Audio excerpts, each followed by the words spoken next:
அருமையான தேவ பிள்ளைகளே, இயேசுவின் நாமத்தில் வாழ்த்துக்கள்.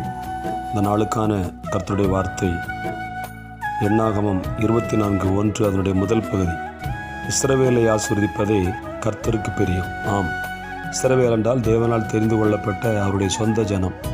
அவர்களுடைய கானான் பிரயாணத்திலே அவர்களை கண்டு பாலக் ராஜா பயந்து பிலேயாமை அழைத்து அவர்களை சபிக்கும்படி சொன்னார். ஆனால் பிலேயாமால் இஸ்ரவேலை சபிக்க முடியவில்லை. ஏனென்றால் அவர்கள் தேவனுடைய சொந்த ஜனம், தேவனால் தெரிந்து கொள்ளப்பட்ட, தேவனால் ஆசீர்வதிக்கப்பட்ட ஜனம். அதே போலதான் ரட்சிக்கப்பட்ட நாமும் ஆவிக்குரிய இஸ்ரவேலர்களாக இருக்கிறோம்.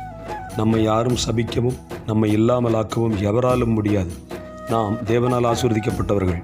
என்னாகமம் 23 அதனுடைய 8ஆம் வசனம் சொல்கிறது, தேவன் சபிக்காதவனை நான் சபிப்பதெப்படி, கர்த்தர் வெறுக்காதவனை நான் வெறுப்பதெப்படி?